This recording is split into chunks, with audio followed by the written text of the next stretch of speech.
Hello, fans of pixelated stuff and fake murder. You have come to the very much not anticipated Sir Chonk's top 25 video games of all time. Couple of caveats. One, I have not played every video game in the world. So if you're like, hey jerk, where's Breath of the Wild? Well, I haven't played it. So maybe it'd be on my list, maybe it wouldn't be. We don't own a Switch. What? Yeah, we don't own the Switch, so if you're looking for Switch games, you ain't gonna see none. There's a decent sampling of systems on here, though, so there's that. Also, for all normal list caveats, you know, it's flexible, subject to change somewhat. I did put them in order 25 to 1. There's some that you could flip easier, whatever. I also added the rule of no more than one per series. So, for example, if I was like, man, I really love Paya Explosions 2, 3, and 5, I would just pick one of them and put on my list, right? So I'll probably talk a little bit about like the series maybe for some games that I go through them. I'll try not to babble for quite too long. But I'm going to start with a very pointless and awkward honorable mention list because it was really hard to cut this down to 25 games. So I got 22 honorable mentions. I'm not going to say anything about them. I'm just going to run through the titles super fast because I like these games too much to not list them at all. They are Shadow of Mordor, The Suffering, Pitfall, Call of Duty 4, Modern Warfare, Perfect Dark, Metroid, the OG, Life Force, Fallout 3, Super Mario Brothers. They can hear me just fine, right guys? If you can't hear me, complain. Oh, they didn't say nothing. Perfect. Space Invaders, Double Dragon, Shinobi, Empire Strikes Back, the OG for the Atari, Final Fantasy VII, I guess. Legend of Zelda, the original, Centipede, Left 4 Dead 2, LA Noire, Street Fighter 2, Spider Fighter, Limbo, and Team Fortress 2.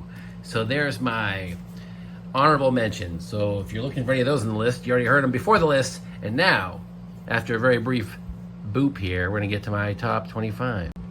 All right, coming in here at number 25, I've got God of War. A lot of very good God of War games. I picked the original. If I'm torn, I'm usually going to stick with the first game most of the time if I can't decide.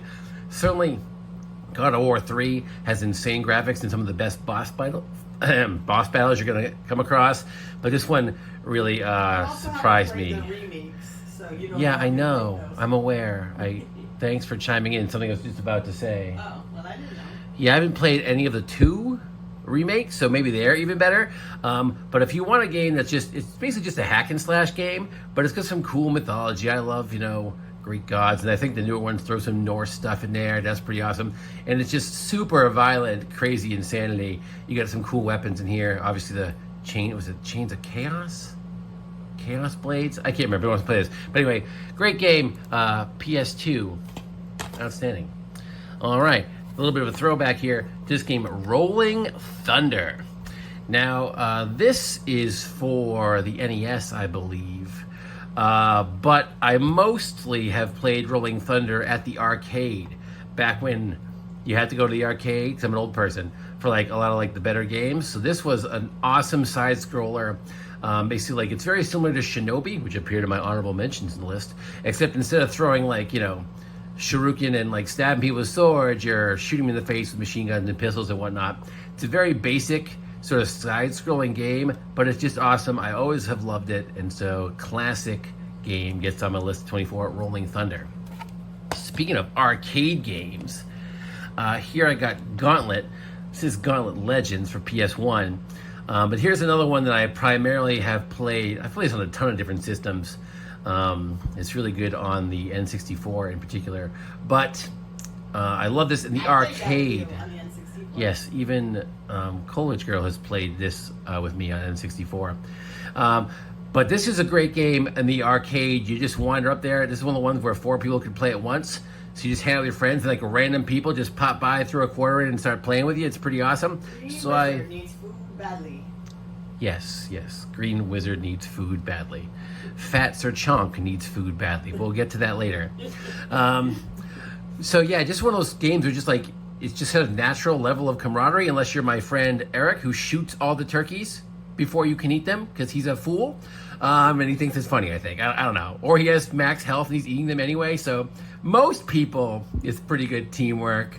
But it certainly is fun and kind of funny when like you see someone desperately like, oh, they're almost dead. They're just about to get to the food. And then someone shoots the food and like, what the heck? And they're like murdered by skeletons or something. Great fun. Again, top-down action hack and slash multiplayer. Not really multiplayer, like team-based, I guess, kind of multiplayer co-op game. Just awesome fun. I love co-op games.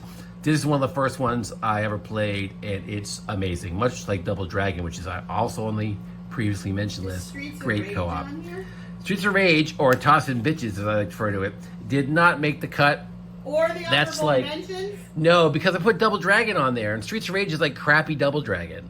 So like as much as I like Streets of Rage, I'm not gonna put Streets of Rage and Double Dragon on there because like one's the better version of it, right?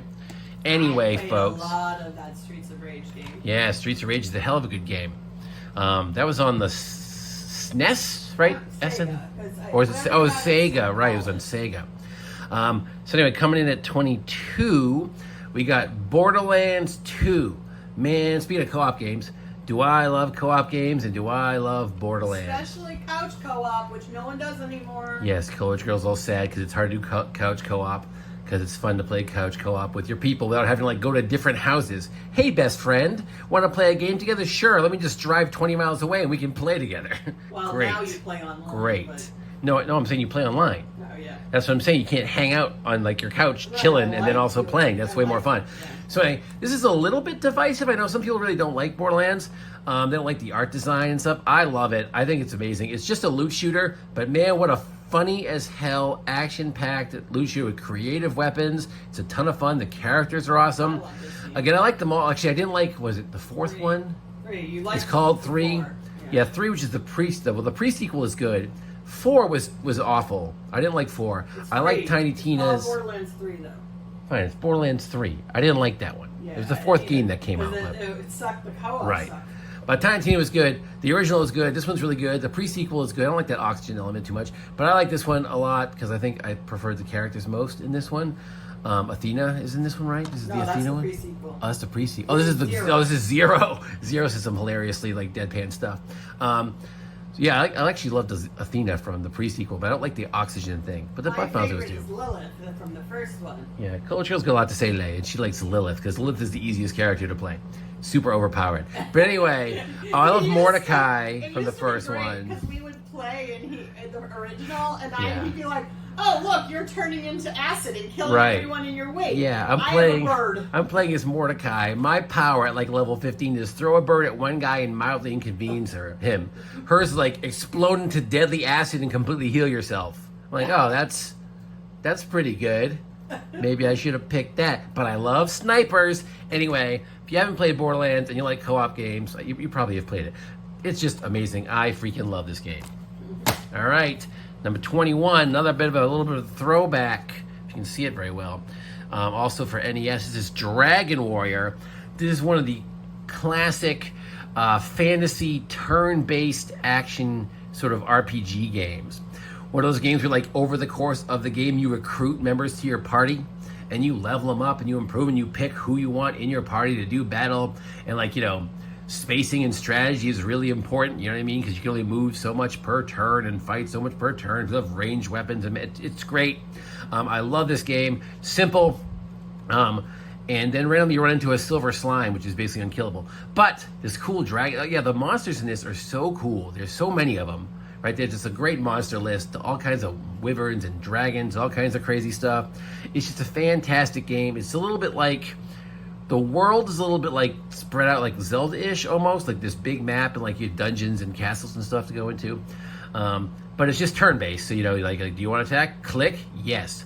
So if you're a turn-based, you don't like that turn-based stuff, which I can understand. You might not like this, but if you do and you like throwbacks, this is amazing. This is pretty well known. There's a ton of sequels of this. But I love this one. Rah. All right. Getting into my top 20.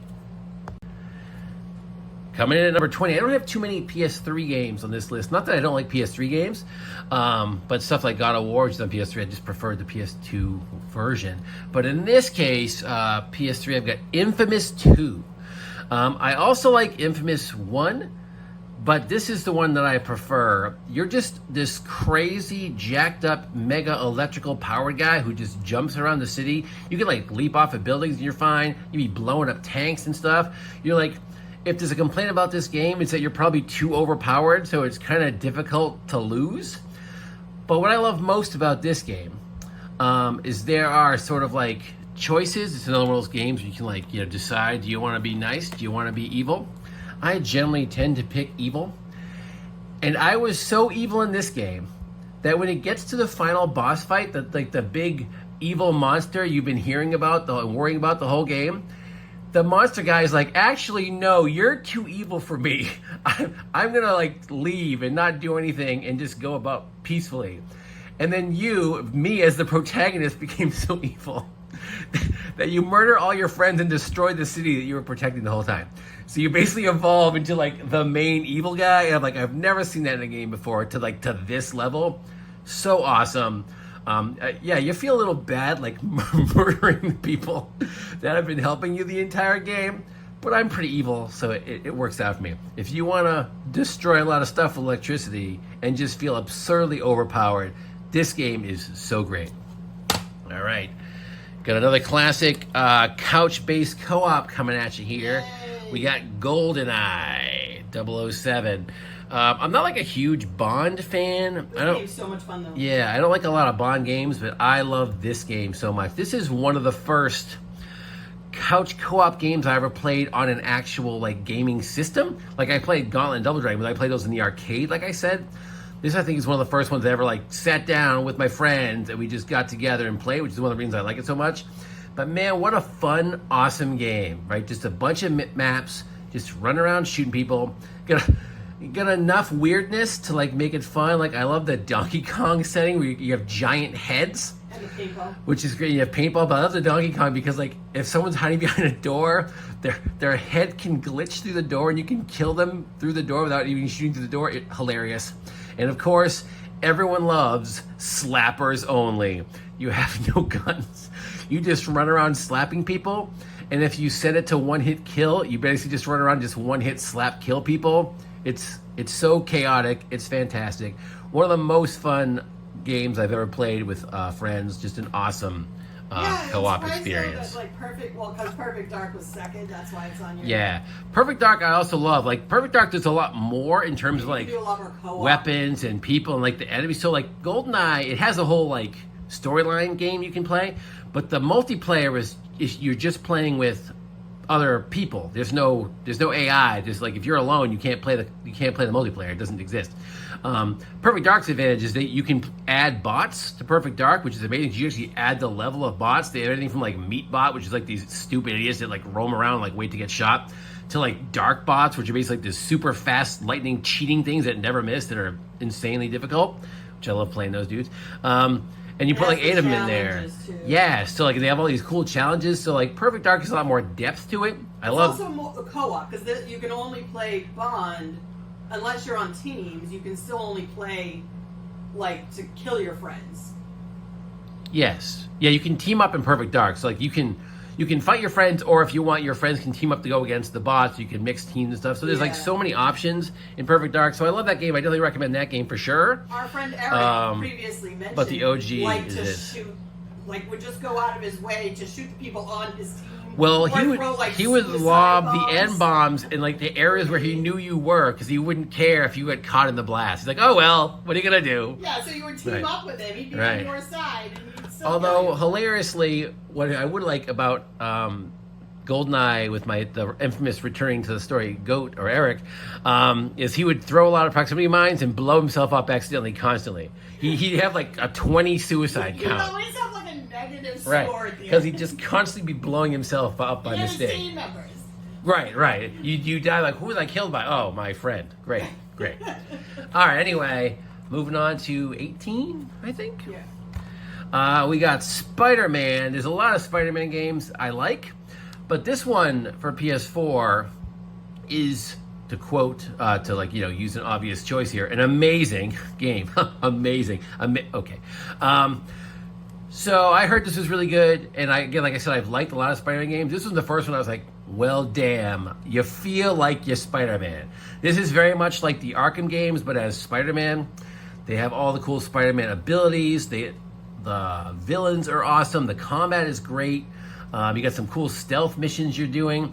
But strange enough, probably the best part of this game is just swinging around the city. You wouldn't think, because most games like transporting, like traveling is boring and one of the crappiest parts of games. But in this game, it's so ridiculously fun, just swinging between the buildings. I don't know why.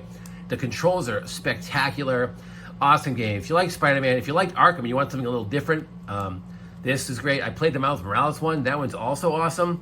I have not played the newest one yet because I don't yet have a PS5. But if I get a PS5, I sure as hell am going to play that because this game is fantastic. Action, adventure, city swinging, great stuff all around.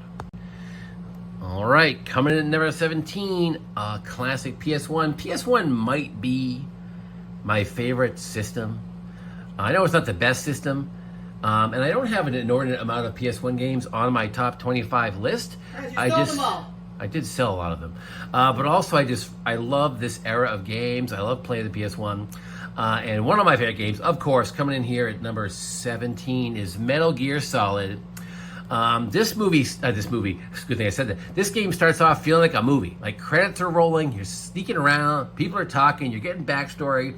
And then you engage in one of the most awesome military stealth games that possibly exist. Just awesome. If you love stealth, if you like light comedy, if you like military stuff, it's like, has even a little bit of, I wouldn't say survival horror, it's not horror, but it has a little survival elements in it. And there are stretches where, like, you know, the supplies are pretty limited. So you really got to use stealth smartly. You can't just be like me and trank 20 dudes and then break their necks and stroll around the deck of a aircraft carrier. You got to be sneakier than that. I hate stealth games. Yes, Coleridge Girl hates and is terrible at stealth games. I'm like, this is a stealth section. She's like, okay, she just runs to the middle of the room and is instantly murdered. Like, she's like, why is this game so hard? Because you're not playing it right. Metal Gear Solid 2, also awesome. Metal Gear Solid 3, that's Snake Eater, right? That one's really cool. That's the Vietnam one. Also, the villains in Metal Gear are awesome. There's one super annoying sequence in Metal Gear with that, what's his name? Psycho Mantis. One of the bosses you have to fight is this dude, Psycho Mantis. And to win the boss fight, this is a little too meta for me. It's basically like 99% impossible to beat the guy because he sees what you're gonna do. He just dodges all your bolts and stuff.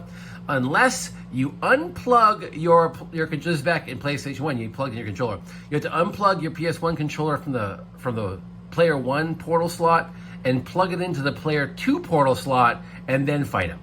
What a weird ass way to have to beat a boss fight. Anyway, still a great game. There was a small game, I forget what it was called, on PSP that's kind of like a weird, almost like a turn-based point and click Metal Gear game. Tactics, maybe. That one game was really fun too. I tried Metal Gear 4, which I think is like massively like rated like through the roof. It gets like 10s everywhere. I think a lot of people seem to think that one's the best one. But like there was so many cutscenes. I think I played that game for like 7 hours and there was like 5 hours of cutscenes. So I just tapped out. I just couldn't keep playing it. So maybe that game's amazing. I haven't finished it. So if like, hey jerk, Metal Gear 4 is better. Maybe it is. I didn't finish it. I'm going with the first one. Yeah. All right. Clocking at number 16 here. Here's a slightly less, maybe it's less well known. I'm not sure. I feel like it's less well known. Maybe I'm wrong. This is Kajero or Deception 2. There's, I think, 4 of these. You bought this like randomly, didn't you? I got it in a PS1 promo demo pack. Oh, yeah. You can only play the first 3 levels, and I must have played those first 3 levels 50 times. It was so awesome that I finally got the game, and I played the hell out of this game. Yes, you did. There's not that I play some games multiple times, but there's not that many games I play more than say like twice. I probably played through this game like 4, 5, or 6 times. Then I got number 3, Deception 3, and I played that 4, 5, 6 times. That game's also awesome. Either 2 or 3 could be on this list. I decided I had to pick one. I picked the one that came out earlier. The newest one I didn't like. It's for like PS4, I think. The original one is pretty solid, but this one's way better. Basically, this is a trap-based game. You're basically like, you can move, but your movements are like really like slow and crappy. The graphics aren't that great either, but whatever. And these various people are coming into like, you know, houses or castles depending on the level. The size of the place you can go to and avoid change as the game expands. But basically, you can't fight, right? You can't throw a punch or anything. You can't really dodge effectively. You can kind of stroll away leisurely. But you have a bunch of traps, and you basically set traps and try to trick the people who are attacking you into stepping into them. And you've got all kinds of cool combinations you can unleash. It's amazing. You'd be like trapping them in a bear trap, and while they're stuck there, you shoot them in the face with a fireball, and you drop an acid boulder on their head, and they're dead. And they have all the death scenes are so like horrible. I love them. They're just like, oh God, I'll never see my family again. I'm like, ha ha ha ha ha, because I'm evil. Remember that I'm evil? Anyway, it's kind of a weird game, not for everybody, but man, do I absolutely love it. Obviously, it's my 16th favorite game of all time. Trap-based action game, spec-freaking-tacular. All right, here we are, coming in at number 15. I think a game that a lot of people would not be surprised to see on someone's favorite list. Castlevania Symphony of the Night. Look at that cover. Cool, spooky cover. Moon. It does have a moon. Oh, It's got a moon right now. If you've ever seen my comic book videos, you know I'm utterly obsessed with moons. And there's a moon on this particular game. And there I am in the reflection. I'm pretty handsome. I should have showered before this. Anyway, so Castlevania Symphony of the Night. This is maybe this or Metroid, the lord of side-scrolling action-adventure, in my opinion. They're just so unbelievable. But I love creepy stuff. I love the setting of this game. Love castles, love bats and vampires and all that stuff, like whipping people in the face. So this is like so up my alley. I've played a lot of Castlevania games. This is probably the best one, but I love the original one. I love Simon's Quest. I think even Lords of Shadow was okay. I think people hated that one. I thought it was alright. So yeah, Castlevania. And I don't say too much about this. I think people know that this game is considered generally to be one of the best games ever made. Great game. All right. Number 14, speaking of some of the best games I've ever made, bam, Miss freaking Pac-Man. Now, I got this here for the Sega Genesis. There's an absurd amount of iterations of this game, but this is the one I like the best because this one has a couple options that sort of allow you to sort of manipulate the maze styles and the speed. And my favorite choice to pick what's called Crazy Strange. Which is you get a bunch of really, really weird maze designs. Like some are like really intense and like hard to move around in. One of them is just like there's just singular dots. There's like no walls, which is really hard to steer around. But the ghost is trying to eat you and stuff. And Crazy makes it go blazing fast. And also you have a speed boost. So if you play with the speed boost on, it moves so quick and like.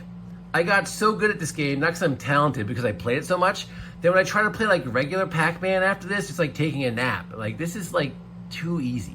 Again, not because I'm good, because I played so much of this game. I love Pac-Man and Miss Pac-Man. So just simple, most basic thing, but man, do I love it. Eating pellets, eating ghosts, eating bananas. It's a good time. Again, classic. But if you want to play, if you like kind of like Pac-Man, it's kind of boring. I don't really like these Miss Pac-Man games. Try to track down the one that has the Crazy Strange option because it's. You can also play it co-op, by the way. Oh, yeah, we played a lot. Yeah, that I kind of forgot. Like you can play. There's like challenge levels. You're gonna beat like 36 or 40 levels or whatever without dying 3 times, and you play with 2 people, which is pretty awesome. I didn't die very often that, but remember we played that Hunter game? Yeah. So we played. This is kind of off the tangent, but is this game? I think it's on PS1. Hunter the Reckoning. And I played like 98% of the game by myself. It's just a hack and slash game, and I think at one point it's like a really easy game, and it's really easy to earn lives. So I had like 137 lives or something. It was just absurd. And Coleridge Girl's like, I want to play. I'm like, this like. The game's almost over. We have like one fight and like the boss fight. I want to play. Fine. So she plays and we're playing. And I'm noticing she's dying a lot. But I'm like, whatever. I got like 150 lives. And then I look at my life counter and see it's 1. So I go, don't play anymore. So the last time she died, I made her stop. Because, I'm trying to have this boss fight. And I hadn't died yet. And she died 149 times. How is that possible? She's bad at most games. Although I actually had more lives than you in Fighting Force. I don't even remember playing Fighting Force. That game was not good. I like fighting games like that where I just smack buttons and stuff. Yeah, she's a good button smacker. She enjoys button smashing. right, what am I at here? 13? I think so. 15, 14, yeah, 13. All right, back to the PlayStation 1 with another awesome. This is, I think, the first game I played on PlayStation 1. I believe this were Medieval. Yeah. One of the, I don't remember which one. I played one of those two first. This is a cool survival horror sort of sci-fi game. It's maybe not quite survival horror because you have like magic you can use. So like, you know, actually no, it's probably not survival because like you got like a decent amount of weaponry and stuff. But even though I'll say your supplies aren't super limited, it does still feel survival horror-y just in like the vibe. Although, yeah, you're not really limited on like ammunition and power. So I guess that wouldn't be a good classification. But in this one, you're Eve and you're hanging out. Are you Eve or are you killing Eve? I can't remember at this point. I think you're Eve. I think her name is not on the back. Yeah, probably says. One of them, please. Jen? I don't know. I don't care. But anyway, this is a great game. This is also maybe one of the first games I played that were multiple discs. Doesn't matter. So this game is pretty cool. It's a little like the VATS system in Fallout, where there are parts of the game where you can like sort of like freeze frame to take your shot or cast your spell or whatever, and you can sort of see like the range and damage and pick your spots here and there. Very cool. I will say, I did hate the final boss fight. Yeah. Because it's really long. It's like a 2-hour boss fight. Okay, it's fine. You know, I beat the boss fight pretty much every time I fought it. But after you win, you have to like run out of the building, but you have to take several turns out of the building, and the camera orientation is really flawed. So as you take a left through a door, the camera flips. So if you keep holding left as you're going through the door, your character turns around and runs back in the other direction. Gets eaten by the monster. Right? So you have to let go. But if you let go for more than like a tenth of a second, you go too slow and you get eaten by the monster. And it's like 4 turns that are just like that. So this is not a challenge of like difficulty design. This is a design flaw that makes the game really annoying. And if you get killed while running away, if you get killed running away, you have to do the entire boss fight over again. Again, it's like 2 hours. I probably died like 11 times running away. So I spent like 25 hours re-killing and re-killing this stupid boss. Just because of this horrible design flaw in the control and camera system. So maybe this game would be higher up if I didn't hate the ending so very much. It took us forever to start. Because the first scene, you're in like this room and you have to find like a key. Oh yeah, there's like a note. key by like a chair, but like to pick it up, you gotta be like at the 100% perfect angle. I could see the key, it glows, and I just couldn't pick it up. It took me like 20 minutes to pick up the damn key. So this game is awesome, but it's got some clear design flaws. Well, it's obviously The second one is also really awesome and is not as stupid in its design flaws, so maybe I should have picked that one. No, but again, I lean toward this one. Also, I love the mega spell Liberate. Liberate! I let my friend Eric, once again returning, borrow my guide for this game. I don't usually use guides too much. I did have a guide for this one. I don't know why. I think someone bought it for me as a present. I did. Which is why I had it. Because I like to read along. Yeah, so I let him borrow it and he never returned it. So if he's watching this, which he isn't, give me my book back. He definitely lost it by now. Chomp chomp.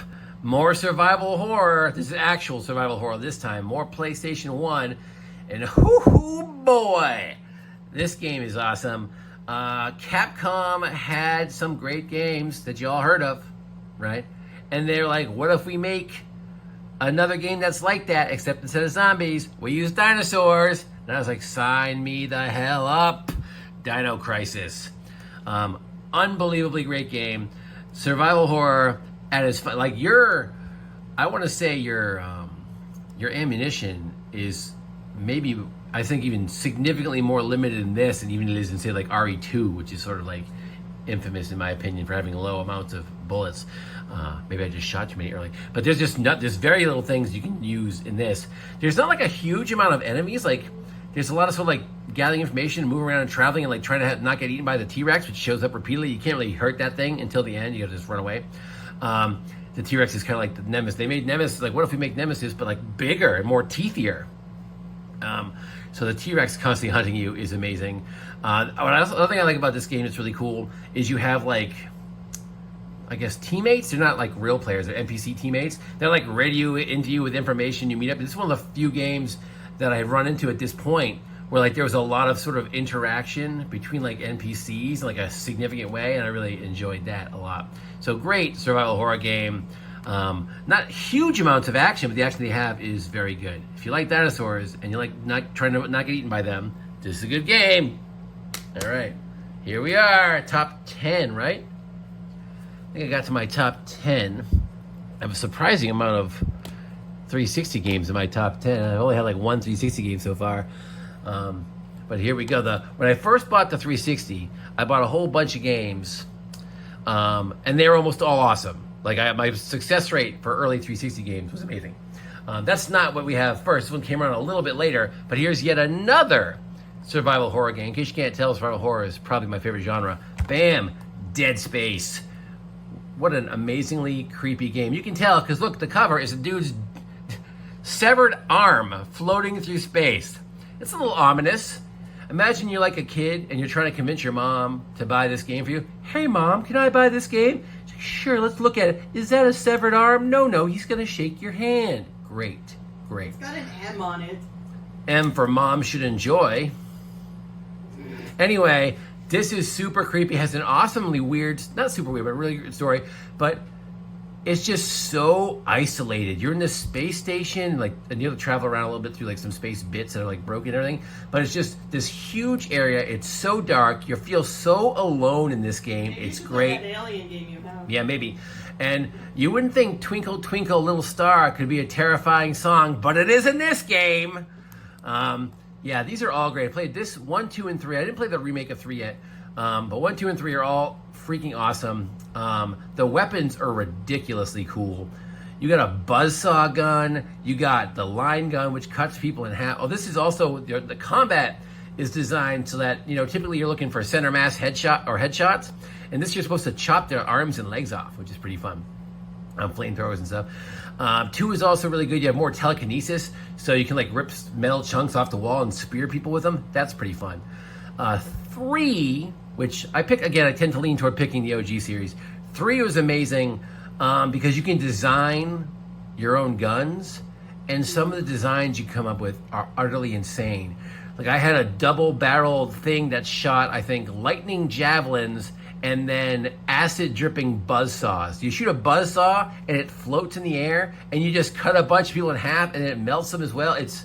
Man, the weapons in this game. I love murder. You're playing video games. Who doesn't love fake murder? I'm all about the fake murder. Plus, these things are trying to stab me. They're only like, they're not real. But if they were, I'd still hit them with buzzsaws. Anyway. I think you probably, Dead like Space. everybody else, we'd all just get killed. Not if I had those cool-ass guns. Anyway, Dead Space, yeah. Also, I really want to play the remake. It's probably amazing. Dead Space 3 has a co-op element that I didn't play because I didn't know anyone who had What about me? this game. And Coleridge Girl is way too crappy at games to have any chance at all of being successful in this game. But we'll see. Maybe some other time. So that's I'm not number crappy at 10. games. I'm You're just crappy generally at pretty stealth bad. and, You're bad at. You're not that good at shooting or fighting games I'm or. good at Borderlands.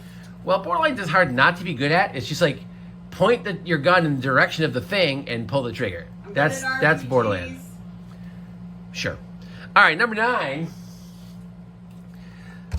Yeah, Assassin's Creed. Here's a game that would have had a couple entries for sure, because there's so many great games in this series. For a while, they were cranking these out one a year. I've played every Assassin's Creed except for Unity. I played all the. Actually, I haven't finished playing Mirage. I'm playing it right now, actually, but I haven't finished it. But this one's my favorite. As much as I love the original, that was one of the games I first got. Like I said, when I got the Xbox 360, I said the original Assassin's Creed is one of the first games I got, and I freaking loved it.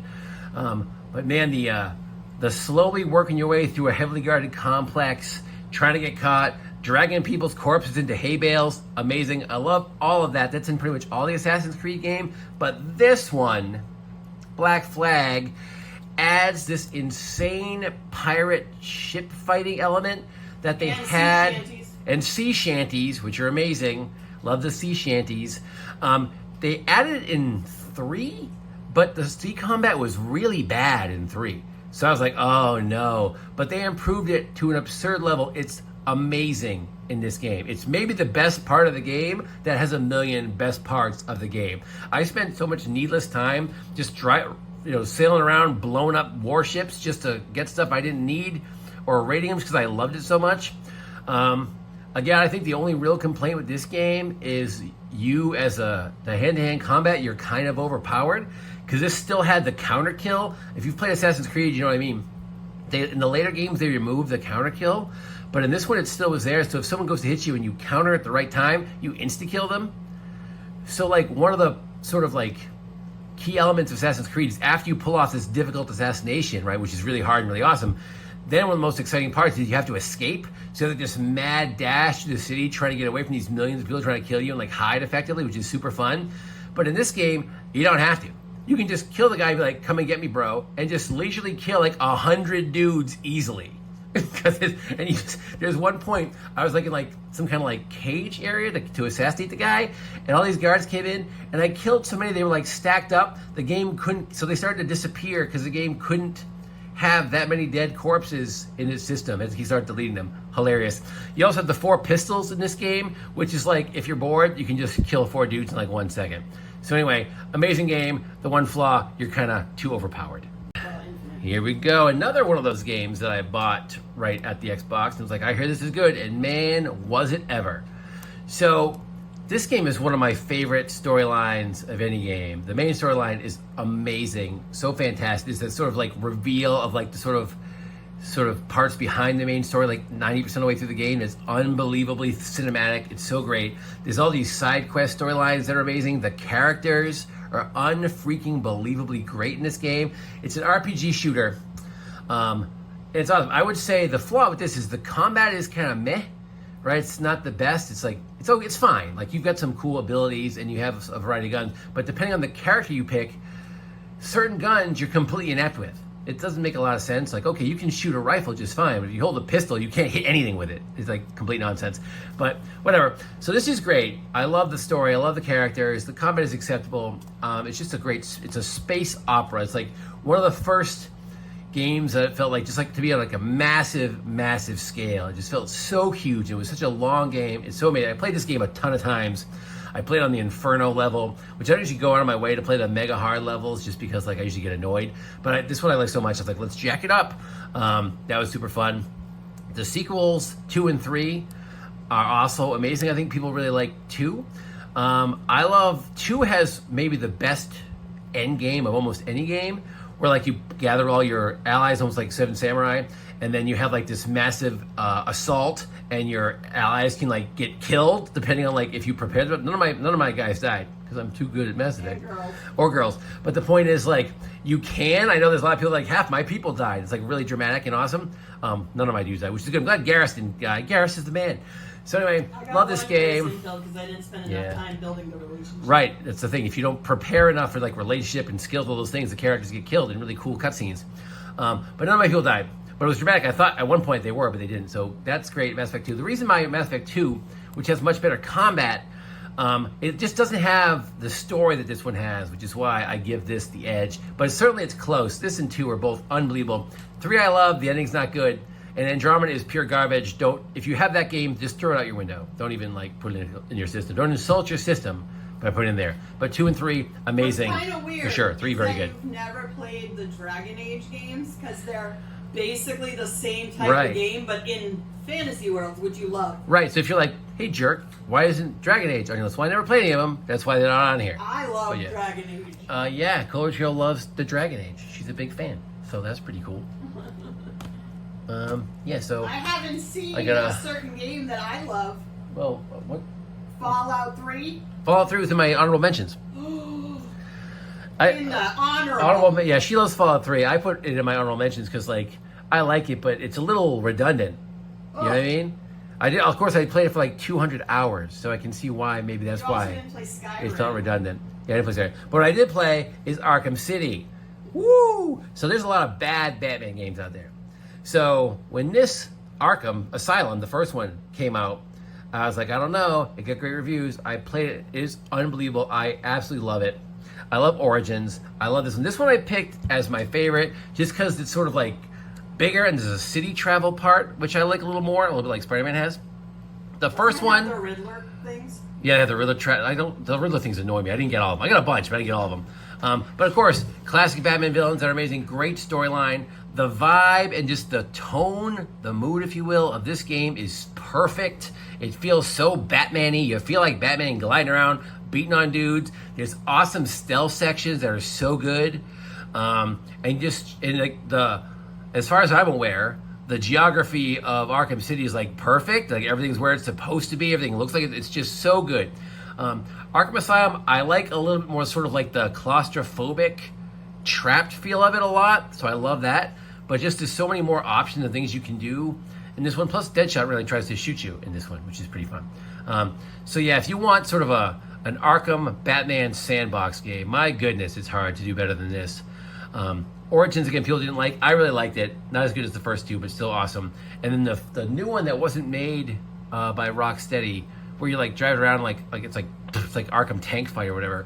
That one I didn't finish because I kind of played it for like 3 or 4 hours and hated it, which isn't a fair amount. Maybe I'll have it and I play it more, but I could not get into it. I just drive around on the Batmobile the whole time. That's not what I want to do with Batman. I want to be kicking people in the face and sneaking up on folks. The Telltale Batman series was really good too. Yeah, I didn't play that. I don't play much Telltale stuff, but Coleridge Girl really liked the Batman Telltale. I mean, I love Batman. Who doesn't love Batman? And this, to me, is the best version of Batman that's ever appeared in a video game. These Rocksteady games are amazing. If you love Batman and you haven't played these, then something's wrong with you, man. What's wrong with you? Anyway, I don't know what number. I don't know what number I'm on. Here's a big run of 360. I had 4 360 games in a row there, which is interesting because I never really think of 360 as like my favorite system, but it's got some of my absolute favorite games on there. Speaking of favorite games, here we are coming in. I just counted. Was it 7? Where's 7? I just counted. I'm too stupid to remember. Yeah, 7. Not good at counting. Not a strong counter. Huh? Timing. 5 minutes. So this is Medieval, and man, if you're talking about, again, probably the graphics don't hold up that great anymore, but I loved the colors and the graphics in this game so much. I gotta play the remaster. I'm just gonna show you this inside because I love this image. It sort of captures like the sort of like color palette of the game pretty well. Unbelievably good. It's just a hack and slash game. But it's fun, adventure. Yeah, the platforming elements in this game are really frustrating because the controller scheme is built for a hack and slash, but it adds some fairly challenging platforming. But the camera is not so similar to Parasite Eve. It's really unfriendly, which makes it kind of unnecessarily difficult in parts. So I got really pissed off in a few sections in this game. Maybe slightly higher if I wasn't enraged by that damn pirate ship. Anyway. It's also really funny. Like, this game does not take itself seriously. I mean, your main guy is Daniel Fortescue, who's a great character, and if he doesn't have a weapon to defend himself, he tears off one of his own arms and beats his opponents about the neck and head with it. So, I mean, that shows you how ridiculous it is. It's just really comical. It's really amusing.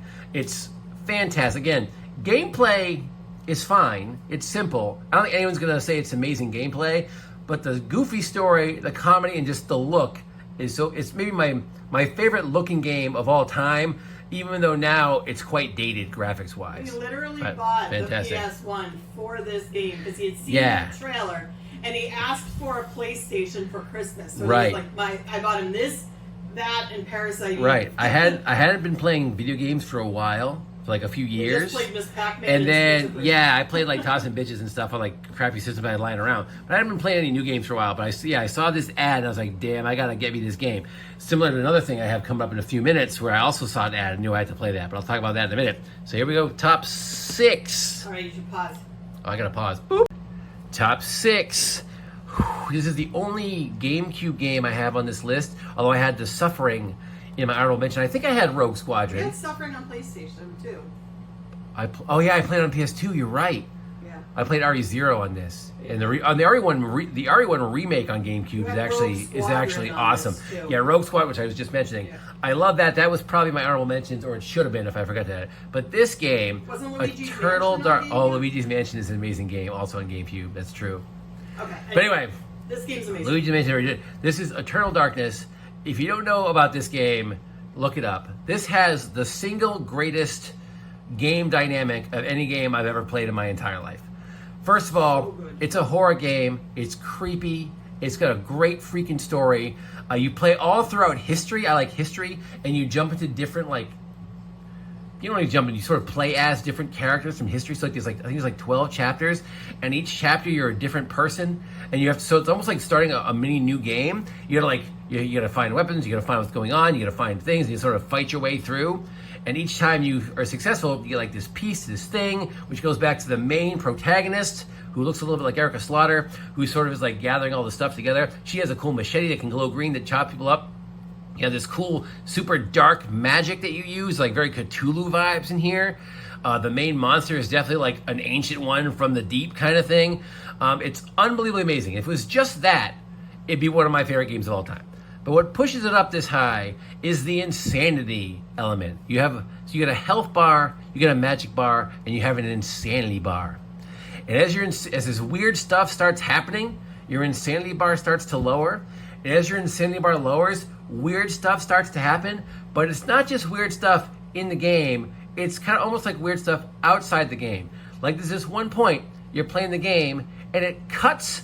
I don't know if you know this, you have to have an old school TV to know this. It cuts to that load screen, so when you put it to channel 2 or whatever, before your game system comes on, that blank gray channel you get, it cuts to it, looks like that channel, and it goes, game did not save. Save error. Material deleted. Reinsert game. So it looks legitimately like your whole save has been deleted. And you're like, what in the hell? And it just starts up again. This isn't a glitch. It's the game choosing to screw with you. Right? At one point, that crawl over the screen. Right, bugs crawl across the front of your TV screen. Not in game. The TV screen has bugs on the interior of the screen. I mean, obviously not really, right? At one point, your controllers flip controls, so everything you do is reversed. Right? Because at one point, if you cast a healing spell, your head and all your arms get chopped off. And you stare at your severed body for a few seconds, and your character screams, "What's happening?" And then it comes back. This isn't really happening. But it didn't really happen. Just stinks. And there's other times you walk in a room, there's all this weapons and healing stuff. You start picking it up, you're all excited, and boop, you're dreaming. It's not really there. The volume just spikes super loud out of nowhere. The screen flips completely upside down. It's completely insane. You shrink. Yeah, you shrink, but you shrink gradually. So at first, wait, am I getting smaller? I know they're getting smaller. It's I'm really too small, too tiny to do anything. And then again, scream and come back.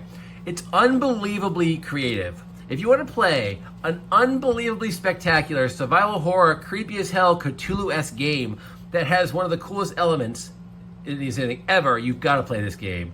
It's, I don't know, man. I feel like it's so hard to crack the top 5 because I love the top 5, but this is so close. This is so close to being, all my top 6 games could all be my favorite game of all time. But this one comes in at 6, but it could easily be 1. Amazing. I mean, a little tough. I don't think it was that popular, so it's a little tough to find this game if you're looking for it. But if you have a GameCube, track it down. Unfreaking believable. What a unique and spectacular gaming experience. Right, and you can play different ways. So you can have you can focus on health, you can focus on magic, you can focus on sanity. Right. And you played all of it, and you have to play all 3 ways because the ultimate boss, to really defeat it, you have to do all. Yeah, so it's them. you basically have to play through the game at least 3 full times. You can play through it once and beat the boss. It's normal, but it's not officially beaten. Kind of. You kind of go back to this thing. So really, you got to play through it 3 different ways to win the whole thing, which is fine because it's incredibly fun. I think I played through it 5 or 6. I think I played through it 6 times. Yeah, and I played it too. It's so great, man. Do I love that freaking game? So here's a game that one day I was wandering through Blockbuster back when Blockbuster was a thing. And on the TV, there was a game trailer. And I watched the game trailer and I was like, holy crap. I have to play this game. It looks perfect. It's not perfect, but it's almost perfect. Oh, it's so good. Silent Hill. Terrifying game. Wow. I don't get scared too much by games. This is a scary game. The tone is so good. And what I like about it is, first of all, the town you're in is creepy. The story is awesome. The lighting is so good, but it's really dark. It's a really dark game. It's kind of hard to see, but in a way that's good. And just when you think man, this game's really scary, it flips to the hell version. So you jump sort of periodically between regular version, which is pretty scary, and hell version, which is awful. You flip to the hell version. What is this? So it's even worse. And you get this radio that like static goes off when monsters are nearby, but it's like really low, so it's like terrifying. It's like static. You're like, oh my god, I have 2 bullets and a lead pipe. What's coming after me? So incredible. Every version survival of this horror. game, every installment, they're so good. Yeah, I haven't played all. I played most of these. I played 1, 2, 3, 4. I played Origins. I played Downpour. Downpour's Homecoming. I didn't like that much. Downpour's amazing. I think you've played all of them. 1, 2, 3, and 4. No, I never played Shattered Memories. Oh well, yeah, okay. So I want to play Shattered Memories really bad, but I think I played all the rest of them. Anyway, unbelievable. The one flaw with the first one, the combat's kind of on the clunky side. Like, okay, it's not a huge deal because like you're not supposed to be very good. You're just a random guy. You're not supposed to be great at combat. And the weapons you have is just like what's lying around. It's like I'm hitting a guy with like a broom handle or something. And then they break. Yeah, the stuff breaks. So when you get something decent like a lead pipe or something, you kill like 3 people and then it breaks. It's like great. I guess I'm back to running around, running away. Yeah, it's really good. Of course, I think most people say Silent Hill 2 is the best one, and I love Silent Hill 2. I'm not going to argue with them. I just, like I said many times, I lean toward picking the original when I can't decide. And 1, 2, and 3 are all so great that like I'm happy to play them all the time. This game was so scary that we were like living in our first apartment, and we started playing it, and we literally were like, we're just gonna keep playing because it was like 2 in the morning, and we were both so scared we couldn't go to bed because it was that scary. It's also so immersive and so enjoyable. You just don't want to stop playing it. Another Eric story. So I was at work, and they started playing this game without me, which is a jerk move because I really wanted to play this game. I bought this game, and they started playing it without me. We rented it. This was before I bought it, so they rented it. So they started playing. So they called me at work because who cares about being called at work talking about a video game? That's how life is. And like, we can't get past the game. The first monster is unkillable. You gotta come home and help, but we can't do it. It's like, oh my god, this game's gonna be super hard. So I get there, I start a new game, I start playing, like, there's some little intro stuff, you meet the guy, walk around. They find a gun on the counter right away, okay, pretty cool. This little bug comes in, I kill it in like 2 seconds, like, okay, where's this monster that I can't defeat? And they go, you just killed it. I go, what are you talking about? It was just a common, stupid flying enemy that I killed in like 1 second. I was like, okay, now where's this hard thing? I was like, how is that hard? So anyway, just showing you that, again, Coleridge Girl, she's bad at games. My problem with horror... She's bad at games. No. Oh, yeah. In horror games? So when she's scared in a game, she just drops the controller. And I'm like, you're not doing your protagonist any favors. You're just allowing him to get eaten now. Or sometimes she'll toss it at me. It'll be a game I haven't played. She's like, help me. Like, I don't even know what the controller system is. I get too scared sometimes, and I throw it at him to do. Anyway, love some Silent Hill. Love survival horror.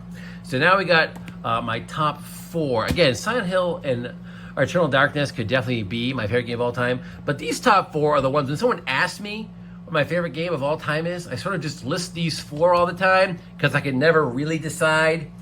I did put them in an order. I'm going to stick by that order, but you guys know how it is. The top 6 basically are interchangeable. So number 4 is the last of the Mo Xbox games. Actually, Silent Hill was the last PS1 game I have on my list. And that is, of course, another game that I first bought when I got the Xbox. Is BioShock.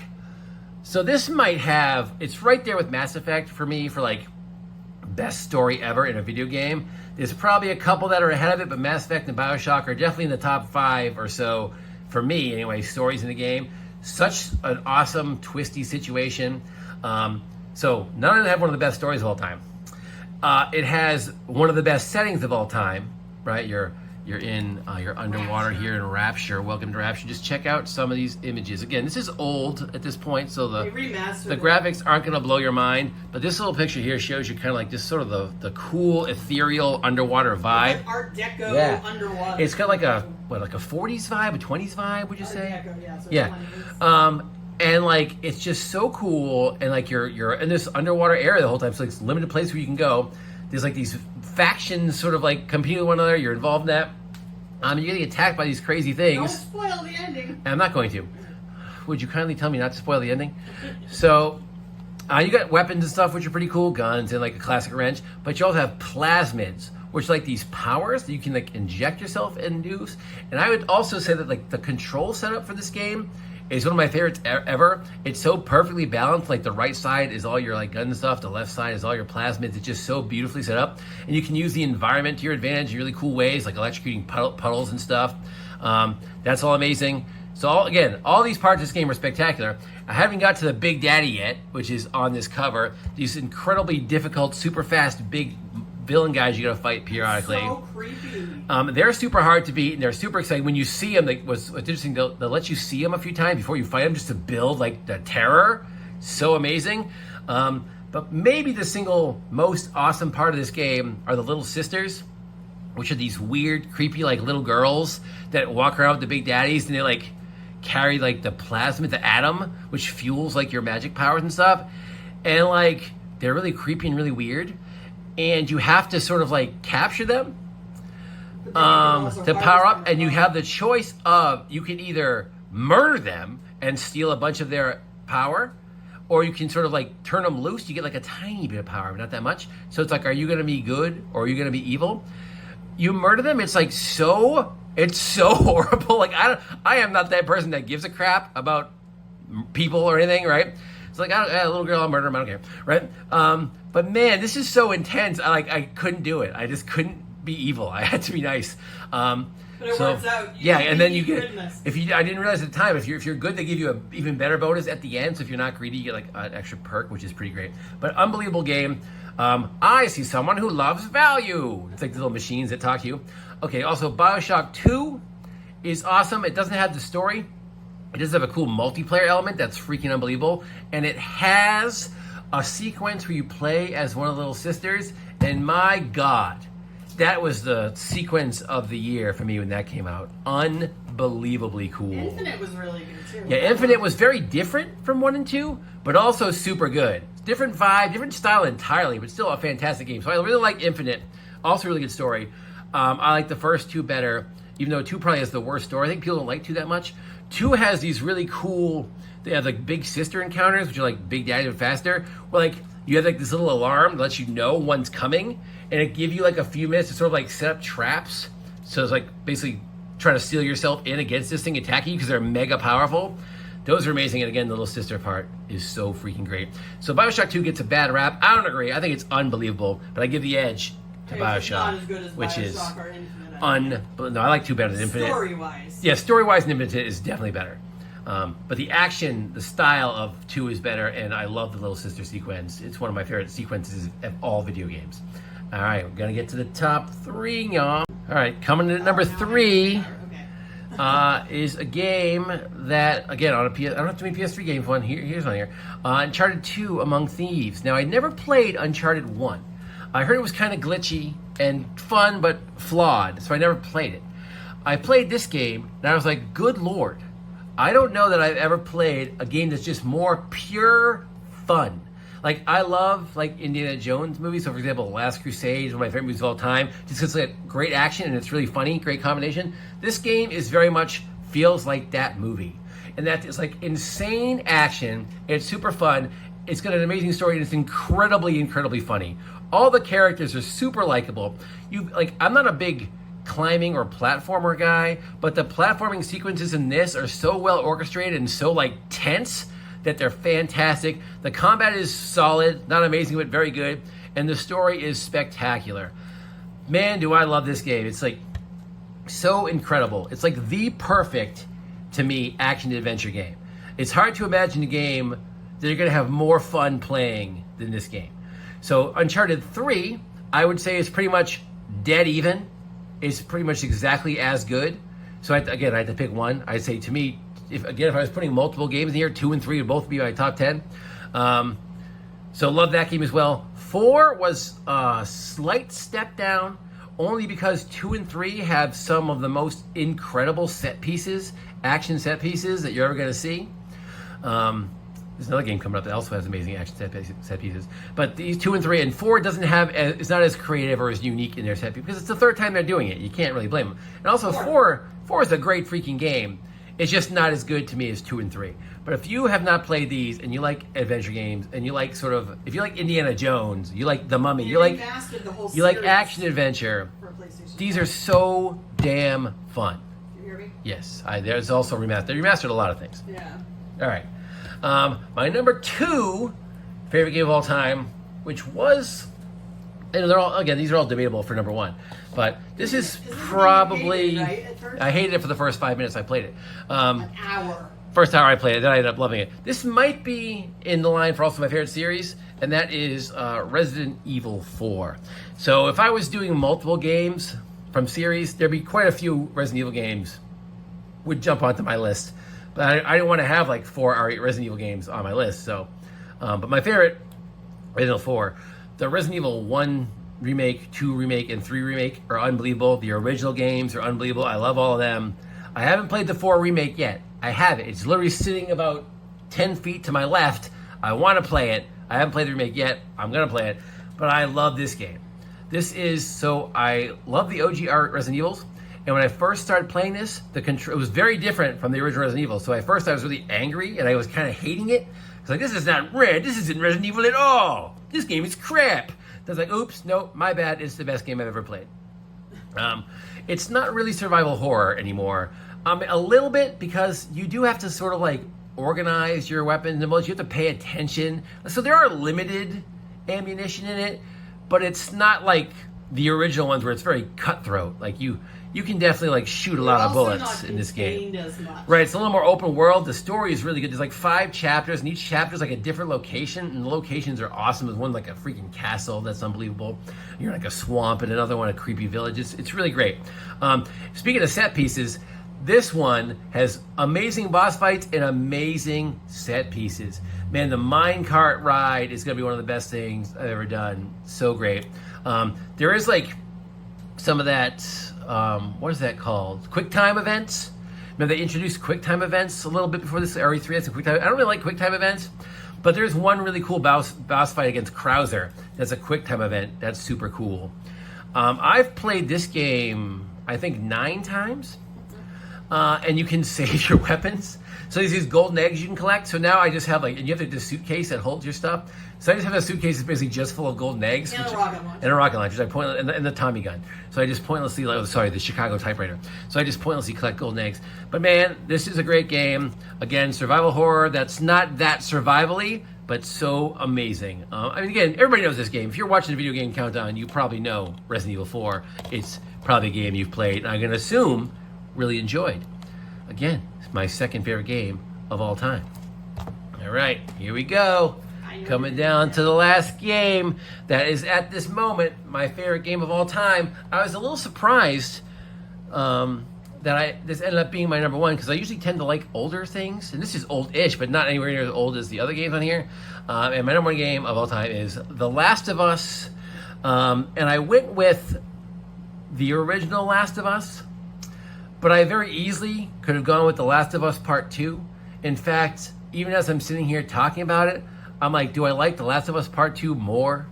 So those two are probably my 2, if I was going to do a list, again, multiple things, my 2 favorite games would probably be The Last of Us and The Last of Us Part 2, which is absurd how good these games are. So if you want a funny, action, incredibly heartbreaking, deep story, I'm not an emotional person, but man, this game is about that. It manipulates. I guess what I don't like about 2 is there's some kind of like tricky emotional manipulation involving like some of the dogs, which is kind of annoying. I don't like that, which is why maybe this one gets the edge. It's a little too much. I'm not into the whole pet thing. Still an amazing game. It's got some incredible moments. It's stealthy. It's terrifying. The character, like Ellie and Joel, are probably both of my top 10 video game characters of all time. The side characters are amazing. The setting is incredibly beautiful. There's some minor puzzles that are a little redundant, but I don't mind. The combat is fine. Like the AI is a little derpy. So like the person that you're not playing as frequently just wanders into like the enemies, but the enemies don't notice them, thank goodness, because they're playing the game. In real life. Right, so I guess it's realistic. Some of the boss fights. So there's one. So you get to play Ellie is great. Ellie might be my favorite character ever.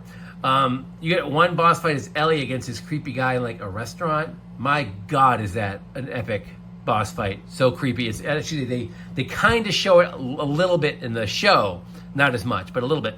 And then 2 is a whole different thing where like they the emotional manipulation is made a little bit too high in 2, where like they make you hate a person, then they force you to play as that person and try to like make you hate other. It's so weird. I don't know. It's fantastic. I love it. These are my favorite games of all time. They're interchangeable.